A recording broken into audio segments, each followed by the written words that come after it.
Selamat sahabat, selamat datang di Sekolah Sahabat Anak Gereja Masehi Advent hari ke-7 Makarios.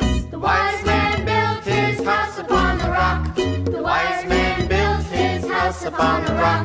The wise man built his house upon the rock. And the rains came a-tumbling down. The rains came down and the floods came up. The rains came down and the floods came up. The rains came down and the floods came up. And the house on the rock stood firm. The foolish man built his house upon the sand. The foolish man built his house upon the sand. The foolish man built his house upon the sand. And the rains came a-tumbling.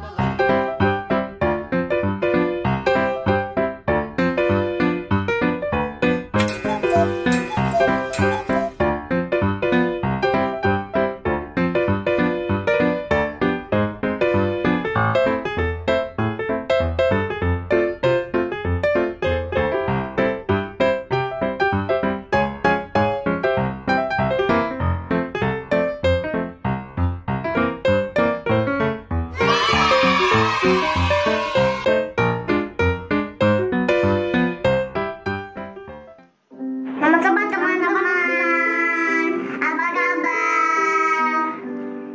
Ayo kita mulai sekolah sahabatnya. Ayo. Kita akan memulai Sekolah Sahabat dengan doa buka yang akan dipimpin oleh Rafael. Anak-anak, ambil sikap doa yang baik ya.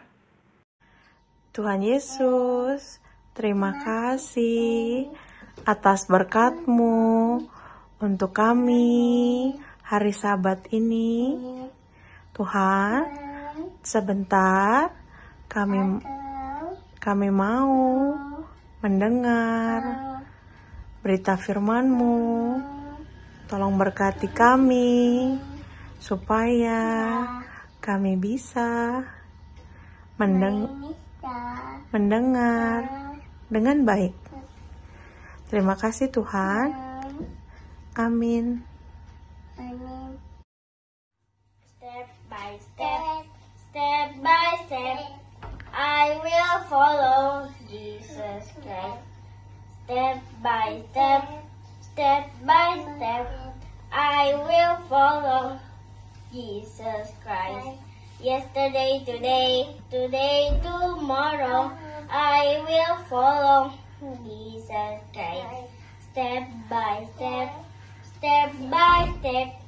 I will follow Jesus Christ. Terima kasih Calvin dan Rafael untuk lagu pujiannya. Sekarang kita akan mendengarkan berita mission yang akan dibawakan oleh Aunty Nancy. Halo anak-anak, selamat sahabat. Kali ini kita akan mendengarkan berita mission mengenai Emma Flore yang berasal dari Gabon. Ini adalah Emma Flore Etia Beguel. Dia berusia 23 tahun dan tinggal bersama pamannya. Paman Emma adalah pria yang kejam. Ketika anak-anaknya pergi ke sekolah, dia membuat Emma tinggal di rumah dan bekerja. Emma tidak mengerti kenapa anak-anak lain bisa belajar di sekolah tetapi dia harus memasak dan membersihkan rumah. Suatu hari, Emma bertanya kepada pamannya, "Mengapa saya tidak bisa pergi ke sekolah?" Lalu pamannya berkata, "Mengapa kamu harus pergi ke sekolah? Kamu bodoh." Emma bekerja keras, bangun lebih awal dari 7 kakak laki-laki dan perempuannya untuk memasak dan membersihkan rumah.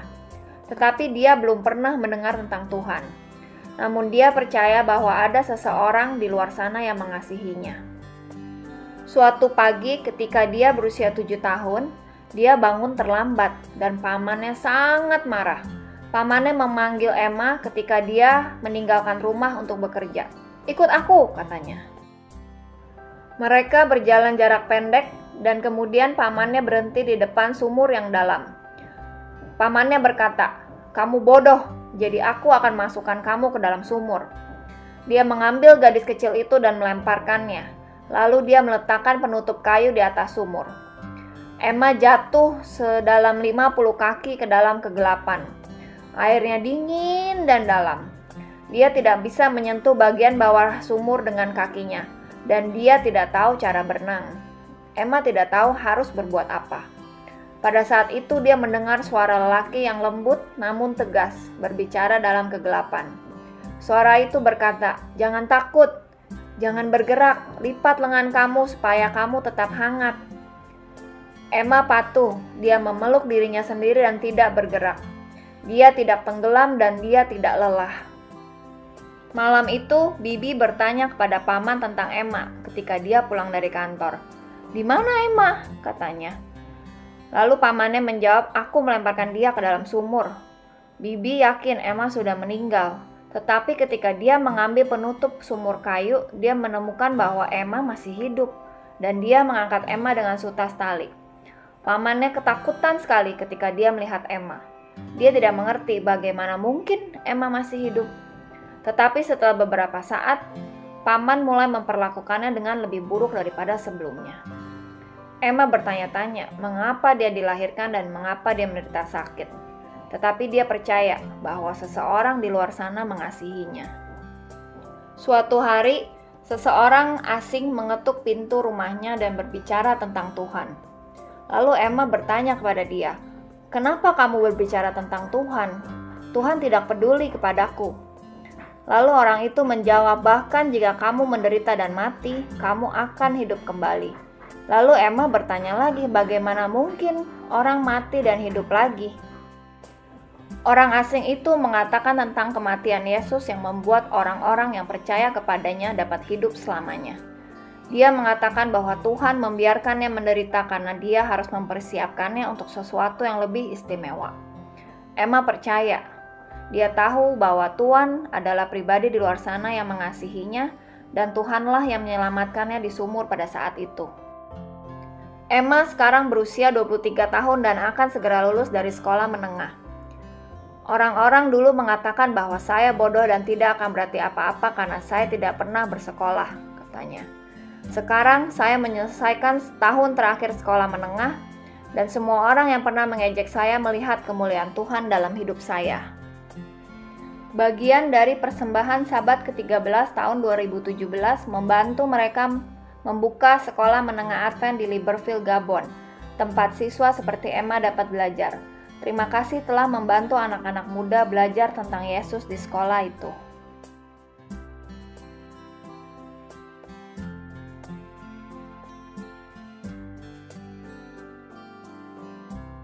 Sekian berita mission. Selamat Sabat anak-anak semua. Sekarang kita akan mendengarkan cerita di kelas beginner dan kinder yang akan dibawakan oleh Ibu Dinayang. Selamat Sabat anak-anak semua. Pada hari Sabat ini kita tentunya bersuka cita kembali akan belajar pelajaran sekolah Sabat kita dari buku beginner dan kindergarten. Kita akan kembali bernyanyi untuk memulai cerita kita.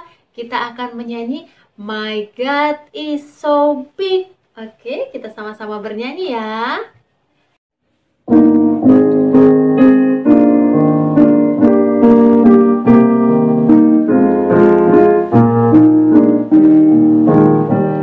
My God is so big, so strong and so mighty. There's nothing my God cannot do.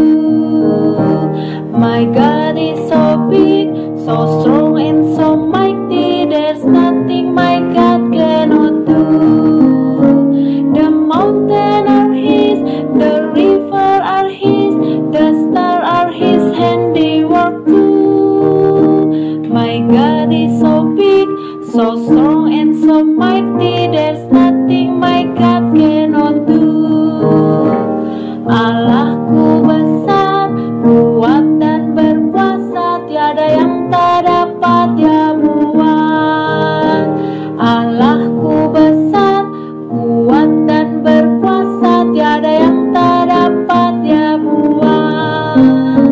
Gunung miliknya, sungai miliknya, bintang-bintang ciptaannya. Allahku besar, kuat dan berkuasa, tiada yang tak dapat Dia buat. Pelajaran sekolah Sabat kita berjudul Naik, Naik, dan Pergi. Apakah anak-anak mau naik ke surga? Apa yang kamu mau lihat di sana? Elia ingin sekali pergi ke sana. Elia terbangun dari tidurnya. Hari ini adalah hari terakhirnya di dunia. Allah telah mengatakan kepadanya begitu. Hari ini Allah akan mengangkat dia pulang ke surga. Elia dan penolong istimewanya Elisa berbincang-bincang.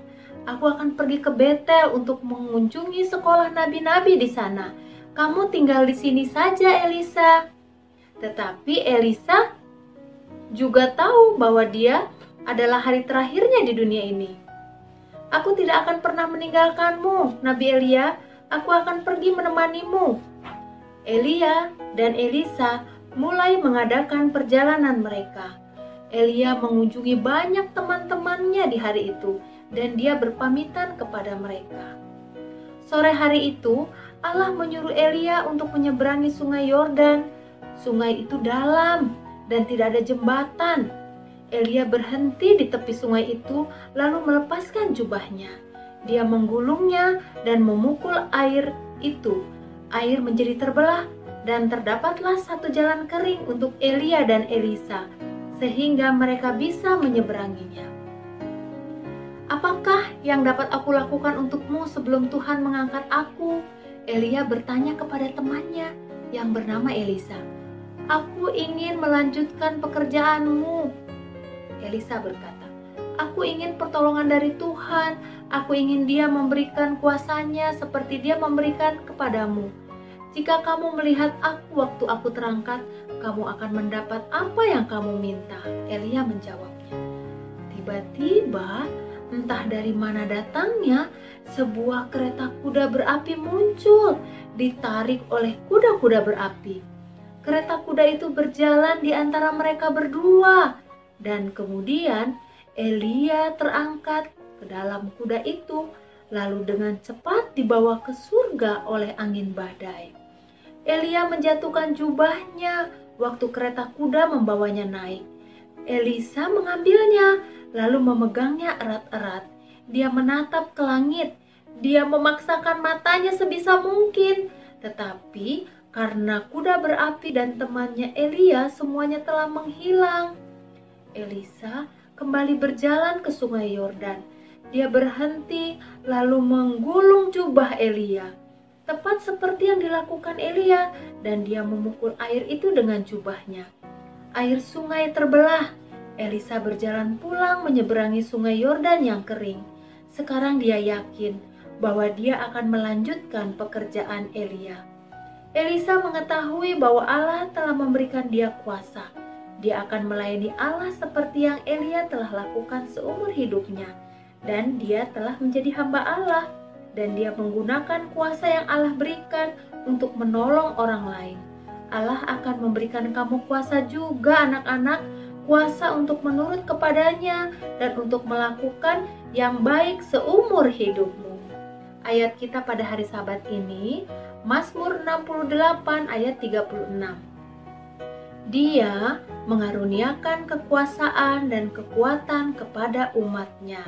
Pesan kita hari Sabat ini adalah Allah memberikan kita kuasa. Anak-anak, terima kasih sudah mendengarkan pelajaran sekolah Sabat kita. Kiranya Tuhan memberkati kita.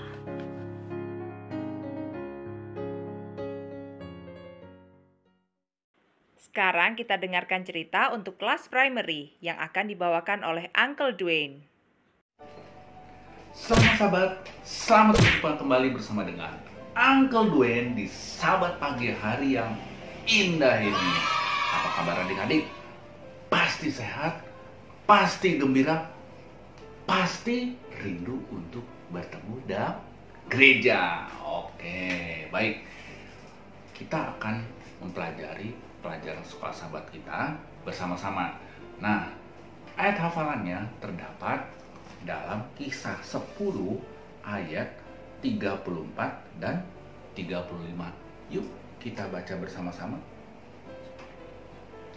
Lalu mulailah Petrus berbicara, katanya, "Sesungguhnya aku telah mengerti bahwa Allah tidak membedakan orang. Setiap orang dari bangsa manapun yang takut akan Dia dan yang mengamalkan kebenaran berkenan kepadanya. Nah, diceritakan di sini pada waktu para pengikut Yesus di Yerusalem dianiaya atau dibenci atau disiksa, mereka pergi keluar dari Yerusalem untuk menghindari aniaya atau siksaan tersebut di kota Yerusalem. Nah, mereka pergi ke pedesaan, ke kota yang terdekat. Salah satunya mereka pergi ke Antioquia. Kota Antioquia itu, adik-adik kalau tahu, pada zaman itu terkenal akan apa? Kejam. Mereka tidak mengenal namanya apa? Yesus. Tidak mengenal namanya kasih pada waktu itu. Nah, orang Kristen mula-mula yang keluar dari Yerusalem itu pergi ke salah satunya ke kota Antioquia. Di sana mereka mengajar tentang kasih dari Tuhan Yesus. Pada waktu mereka mengajar, ternyata banyak yang suka adik-adik. Mereka sangat senang untuk mengetahui pengajaran Tuhan Yesus. Mereka sangat kagum. Oh, ada juru selamat yang mau mati untuk menebus apa? Dosa-dosa orang yang tidak percaya atau orang yang berdosa. Di Antioquia salah satunya, di situ juga ada orang-orang Yahudi. Orang-orang Yahudi yang dulu pertama kali mengenal akan Tuhan Yesus. Tapi di luar bangsa Yahudi juga ada orang-orang yang ingin mengenal apa? Firman Tuhan atau mengenal apa itu kasih karunia dari Tuhan Yesus pada saat itu. Nah, pada waktu mereka mencoba untuk mempelajari, mereka itu khawatir. Kenapa? Karena menurut mereka dengar, itu katanya firman Tuhan itu atau kasih itu atau berkat itu hanya untuk apa? Orang-orang Yahudi saja. Nah, disitulah mereka merasa apa? Kayaknya bukan kita itu kabar kebenarannya, hanya khusus untuk orang Yahudi. Namun, orang-orang yang percaya, yang keluar dari Yerusalem karena takut akan sisaan di Yerusalem, karena mereka pada waktu mereka keluar dari Yerusalem itu, kenapa mereka keluar dari sana? Karena pada waktu mereka mengabarkan tentang Tuhan Yesus, tentang kasih karunia Tuhan Yesus itu, mereka dibenci, makanya mereka pergi. Nah, pada waktu mereka ke Antioquia, mereka memberitakan pekabaran itu. Pertama-tama orang-orang yang bukan Yahudi itu merasa apa? Itu pasti bukan buat saya. Padahal berita itu sangat baik sekali. Tapi orang-orang percaya ini mengabarkan, tidak, ini juga untuk kabar baik untuk kalian teman-temanku. Ya, walaupun ini pertama-tama untuk orang Yahudi, tapi kalau kamu percaya sama Tuhan Yesus, kamu juga akan diselamatkan. Nah, karena mulai berkembang, banyak orang yang percaya, akhirnya orang percaya ini di Yerusalem ini, mereka apa? Meminta Barnabas untuk apa? Membantu mereka mengabarkan Injil di Antioquia. Wah, Barnabas sangat senang sekali. Barnabas ini adalah salah satu apa? Murid Tuhan Yesus. Pada waktu dia mendengar bahwa di Antioquia itu banyak orang mau mendengar firman Tuhan Yesus, dia sangat bersemangat. Oke, saya harus ke sana untuk apa? Memberitakan apa? Kabar baik ini. Lalu Barnabas pergi ke sana dan benar, Barnabas disambut dengan baik. Dan banyak orang-orang di Antioquia itu pingin sekali mendengar apa? Cerita tentang Tuhan Yesus. Bayangkan adik-adik, semua sangat senang. Mereka rindu untuk mendengar apa? Firman Tuhan. Dan pada waktu Barnabas menyampaikan firman Tuhan, banyak orang yang sangat senang dan rindu sekali untuk mendengar apa? Firman Tuhan. Mengapa mereka senang adik-adik? Karena mereka apa? Mengetahui, ada Tuhan yang mau mengampuni dosa mereka. Ada kasih karunia buat mereka. yang dulunya mereka tidak tahu. Yang dulunya mereka tahu apa? Wah, kalau saya mati, saya mau kemana? Tetapi sekarang mereka sangat senang adik-adik. Mereka punya satu kekuatan. Mereka punya satu kepercayaan bahwa pada waktu suatu saat nanti Tuhan Yesus akan datang menjemput mereka yang apa? Percaya. Nah, waktu Barnabas memberitakan firman Tuhan, ya, Barnabas ingat, saya punya satu teman yang ikut harus membantu saya. Siapa adik-adik? Ya, betul. Saulus atau Paulus. Saulus adik-adik, Paulus adik-adik tahu? Dulunya itu suka sekali apa? Menyiksa orang-orang Kristen atau orang-orang yang percaya. Makanya kenapa timbul kata-kata Kristen itu nama ejekan. Ya, sebenarnya nama ejekan dari pengikut apa? Tuhan Yesus. Makanya dibilang apa? Kristen, si pengikut Kristen itu. Nah, Saulus sebelum diubahkan oleh Tuhan Yesus, dia itu salah satunya apa? Suka menganiaya, suka mensiksa orang-orang Kristen, orang yang percaya dengan apa? Nama Tuhan Yesus. Jadi pada waktu Saulus mendengar, di sana ada yang percaya Tuhan Yesus, di sana ada pengikut Tuhan Yesus. Nah, Saulus itu adik-adik salah satu yang mengejar orang yang mengikut Tuhan Yesus. Tapi Tuhan Yesus sangat baik. Diubahkan Saulus menjadi apa? Pengabar Injil. Makanya Barnabas ingat adik-adik, ada satu teman saya yang akan membantu saya, yaitu apa?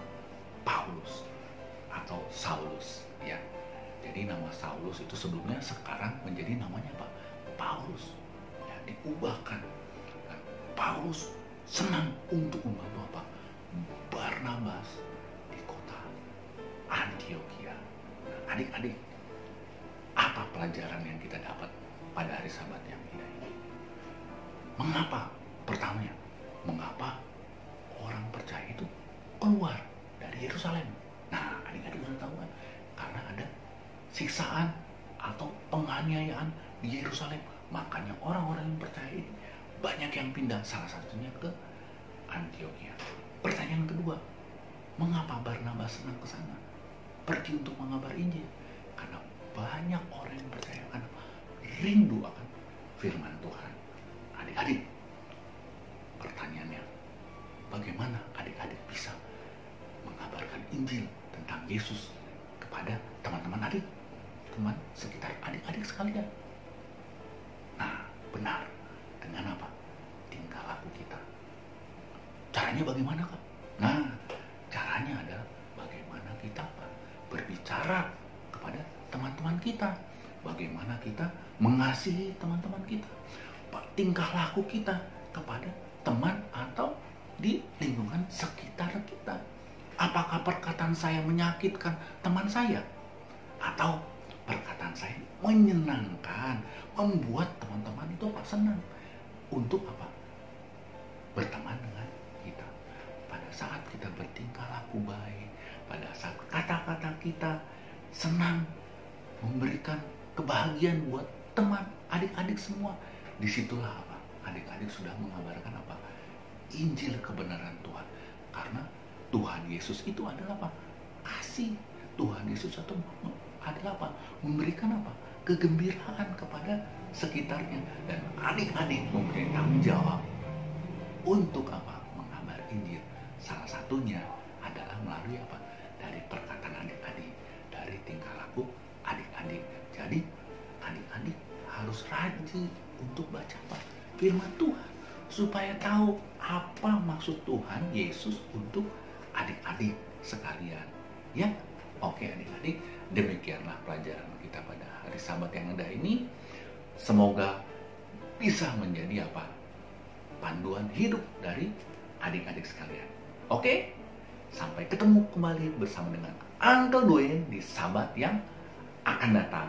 Dadah! Sekarang waktunya kita untuk mengumpulkan persembahan.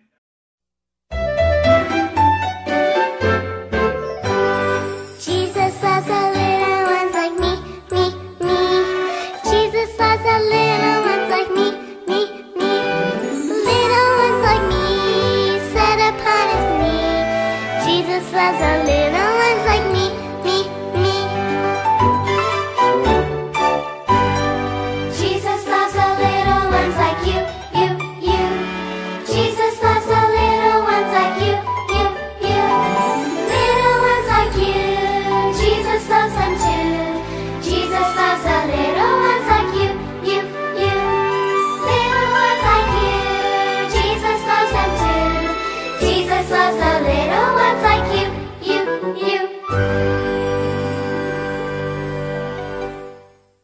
Kita akan menutup sekolah Sabat dengan doa tutup yang akan dibawakan oleh Calvin. Anak-anak, posisi doa yang baik. Terima kasih atas firman-Mu, Tuhan Yesus. Berikan kami kesehatan. Tolong berkati kami. Sekolah Sabat kita udah selesai. Amin. Sekolah Sabat kita sudah selesai. Sampai jumpa. Tuhan Yesus berkati. Bye. Terima kasih untuk semua partisipan pada Sabat hari ini. Dan terima kasih juga untuk yang sudah menyaksikan Sekolah Sabat Anak Gereja Makarios.